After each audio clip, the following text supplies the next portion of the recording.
Rencana jalan itu seperti gambar teknik, teman-teman. Jadi ini menunjukkan jalan dari atas seperti kamu melihat peta. Gambar ini seperti peta khusus untuk para pekerja bangunan. Di dalamnya ada banyak sekali informasi penting.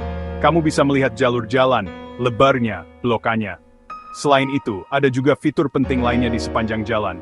Misalnya, saluran air, trotoar, rambu lalu lintas. Semuanya digambar dengan skala yang pas. Artinya, gambar ini adalah versi kecil, tapi sangat akurat dari jalan yang sebenarnya.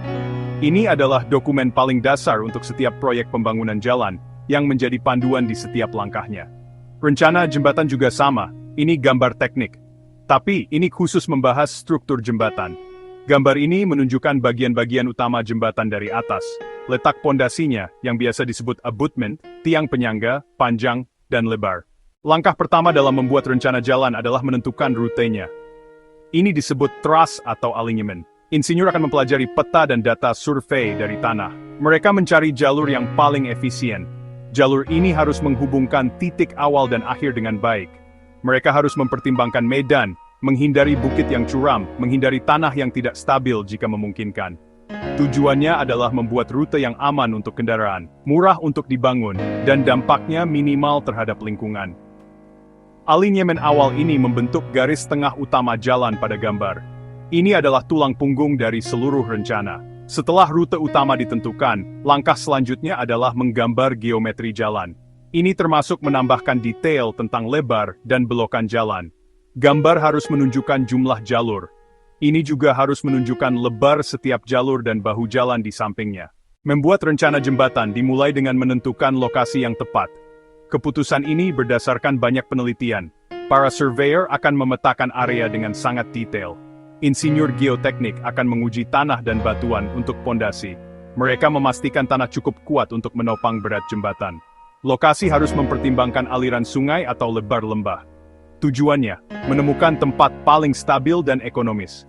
Lokasi yang dipilih ditandai akurat pada gambar. Selanjutnya, tata letak dan dimensi keseluruhan jembatan digambar, menunjukkan total panjang dan lebar jembatan, menunjukkan posisi penopang utama, abutment di setiap ujung jembatan, tiang penyangga di tengah jika diperlukan. Jarak antara penopang, panjang bentang, diberi label.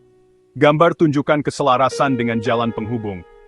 Perancang menambahkan detail lantai jembatan, jumlah jalur lalu lintas, lebarnya, bahu jalan, lokasi trotoar, pembatas keamanan di tepi, dan sistem drainase di lantai jembatan. Rencana jalan yang profesional itu punya beberapa bagian penting loh. Salah satu bagian yang paling penting adalah garis tengah, yang jadi patokan untuk semua ukuran. Lalu, ada penanda stasiun yang diletakkan di sepanjang garis tengah ini secara berkala, misalnya setiap 25 meter atau 50 meter, untuk menunjukkan jarak. Rencana juga harus menunjukkan batas hak milik jalan, yaitu batas tanah yang dipakai untuk proyek jalan. Simbol untuk fasilitas umum yang sudah ada dan yang akan dibangun, seperti pipa air, kabel listrik, pipa gas, itu penting banget supaya tidak ada masalah saat pembangunan. Selain itu, seringkali ada garis kontur untuk menunjukkan ketinggian dan kemiringan tanah di sekitarnya. Sama juga, rencana jembatan punya bagian-bagian pentingnya sendiri, lokasi pondasi, abutment, dan tiang penyangga. Itu yang paling krusial. Gambar harus menunjukkan garis tengah jembatan dan bagaimana jembatan itu sejajar dengan jalan penghubung. Ukuran untuk lantai jembatan, termasuk lebar jalan dan lebar trotoar, dijelaskan dengan jelas. Rencana juga menunjukkan lokasi sambungan ekspansi. Lokasi tumpuan, tempat struktur utama jembatan bertumpu pada tiang penyangga dan abutment, juga ditandai.